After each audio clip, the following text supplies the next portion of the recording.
एक दूध वाले के प्रेम में कैसे एक लड़की पागल हो गई और मिलकर के दूध वाले के साथ यानी कि अपने प्रेमी के साथ अपने पति की हत्या कर दी। दोस्तों, ये जो घटना है, ये घटना मध्य प्रदेश की राजधानी भोपाल के पास लगी ईंट खेड़ी की घटना है। तो घटना कुछ इस प्रकार की है, उसको हम सिलसिलेवार जान लेते हैं। एक नरेश नाम का दूध वाला था जो कि दूध का काम करता था। प्रायः नरेश दूध बांटना पसंद नहीं करता था घर घर जाकर, लेकिन कभी कभी इमरजेंसी में जब कोई उपलब्ध नहीं होता तो ये नरेश घर घर जाकर दूध बांट दिया करता था। ऐसे ही एक दिन नरेश दूध बांटते बांटते बदला हुआ नाम कविता के घर पहुंचा और कविता सुबह सुबह बर्तन लेकर अलसाई हुई बाहर निकली। नरेश ने जैसे ही कविता को देखा, नरेश अपना दिल कविता को दे बैठा। अब जो काम नरेश को पसंद नहीं था घर घर जाके दूध बांटने का, वही काम नरेश खुशी खुशी करने लगा। दिन प्रतिदिन नरेश जाता, कविता बर्तन लेके आती और दूध लेके वापस अंदर चली जाती। अब नरेश धीरे धीरे कविता को पसंद करने तो पहले ही लग गया था, लेकिन अब इजहार भी करने लगा। एक दिन जैसे ही कविता दूध लेने आई, नरेश ने कविता का हाथ पकड़ लिया और जो भी नरेश के दिल में था वो सब कुछ नरेश ने खटाखट बोल डाला। कविता शर्माई और डर के अंदर चली गई और जाते जाते ये कह गई कि पिताजी के फ़ोन में तुम्हारा नंबर है, मैं दोपहर में कॉल करके बता दूंगी। बेचारा नरेश घर आया और कविता के फ़ोन का इंतज़ार करने लगा, लेकिन कविता का कोई कॉल नहीं आया। अगले दिन फिर सुबह नरेश दूध देने के लिए गया। कविता घर के बाहर बर्तन लेके दूध लेने के लिए आई और नरेश ने पूछा क्यों, जवाब नहीं दिया। तो कविता शर्माते हुए बोली कि मुझे शर्म आती है, एक काम करना, तुम्हारा नंबर दो, मैं तुमको दोपहर में अपने फ़ोन से फ़ोन करती हूँ। नरेश ने कविता को अपना नंबर दिया और कविता ने दोपहर में कॉल करके नरेश को रजामंदी दे दी। कह दिया, हाँ अब तुम भी हमको पसंद आने लगे हो। लेकिन नरेश और कविता के प्यार को किसी की नज़र लग गई। कुछ ही दिनों के पश्चात कविता का विवाह अमर सिंह से कर दिया गया।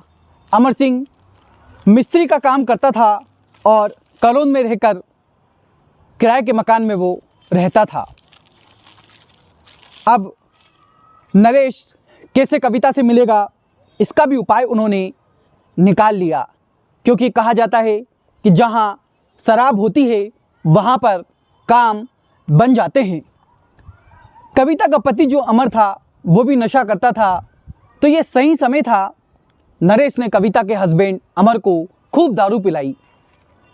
ऐसे उनकी दोस्ती जो थी वो गहराती गई और नरेश का अमर के घर आना जाना लगा रहा।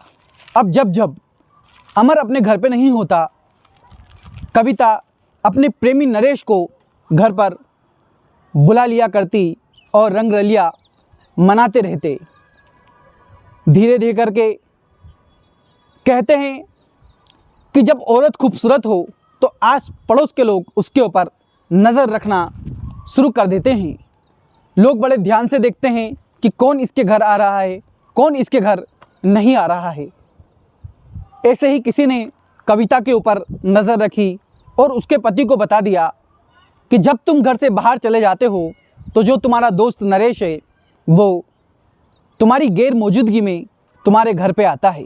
अब कविता के पति को शक तो पहले से ही था, लेकिन अब उसका शक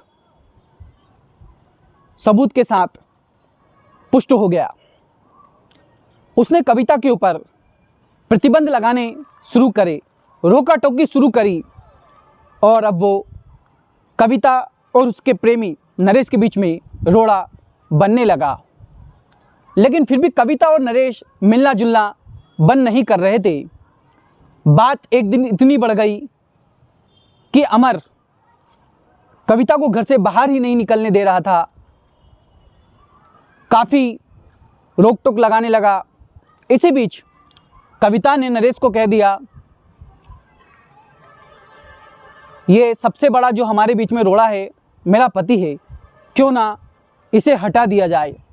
जैसे ही प्रेमिका की ग्रीन सिग्नल पति को हटाने वाली अपने प्रेमी नरेश को मिली, नरेश ने 2 लोगों से संपर्क किया। एक का नाम था रोहित वंशकार, दूसरा का नाम था धन्नालाल लोधी। 25-25 हज़ार रुपये में दोनों को अमर की सुपारी दी गई। तय हुआ कि शाम को नरेश अमर को दारू पिलाने के बहाने से ठेके पर लेके आएगा। वहाँ पर चारों बैठ के दारू पिएंगे और बात ही बात में जब अमर को दारू चढ़ जाएगी, ठीक उसी समय चाकू से अमर की हत्या कर देंगे। नरेश अमर को दारू पीने के बहाने ठेके पे लेके आया और अमर को बेइंतहा शराब पिलाई, इतनी कि नशे में धूत हो गया। तभी मौका देखते ही रोहित और धन्ना ने चाकू निकाल करके अमर की पेट में घोंप दिया और पत्थर से उसके सिर को, उसके मुंह को इस तरीके से कुचल दिया कि शव की पहचान कोई कर ना पाए। इधर कविता, क्योंकि 6 दिन बाद करवा चौथ थी, कविता जानती थी कि पति तो नहीं रहा लेकिन उपवास तो करूंगी। शाम के समय अपने प्रेमी नरेश को बुला लूँगी, वही मुझे पानी पिलाएगा और मेरा उपवास छूट जाएगा। कविता सारे सपने सजा रही थी कि तभी पुलिस को सारी जानकारी शव की लग गई थी कि यहाँ एक शव पड़ा हुआ है, शव को जब्त कर लिया गया था। शक के आधार में कविता और अमर का दोस्त नरेश आ रहा था। नरेश को गिरफ्तार किया गया। नरेश कुछ नहीं बोला, इसी आधार पर कविता को गिरफ्तार किया। लेकिन कविता कुछ समय तो नहीं बोली, लेकिन जब पुलिस की लाठी बोली तो कविता अपना मुंह खोली और जो अपराध कविता अभी तक कबूल नहीं कर रही थी वो कबूल करके बोली, हाँ मिलॉर्ड, हमने ही हमारे पति को मारा है। ये मेरा प्रेमी है, इसी ही की सब देन है। मैंने ही इसे मारने को कहा था क्योंकि नरेश हमारे बीच में रोड़ा बन रहा था। जो कविता करवा चौथ के सपने सजा रही थी, उसके सपने धरे के धरे रह गए और जो जीवन हंसी खुशी चल रहा था वो बर्बाद हो गया। साथियों, ऐसी घटनाओं से हम लोगों को सीखने की आवश्यकता है कि ऐसा कोई भी कृत्य, या तो मैं कहूँगा कि दुष्कृत्य ना करें जिससे आपके परिवार के साथ साथ पूरे मनुष्य समाज को भी शर्मसार होना पड़े। इन घटनाओं को सुनाने का उद्देश्य किसी की जनभावना को हताश करना नहीं होता है। इन घटनाओं को सुनाने का उद्देश्य सिर्फ इतना होता है कि सावधान रहिए, सतर्क रहिए। जय हिंद, जय भारत।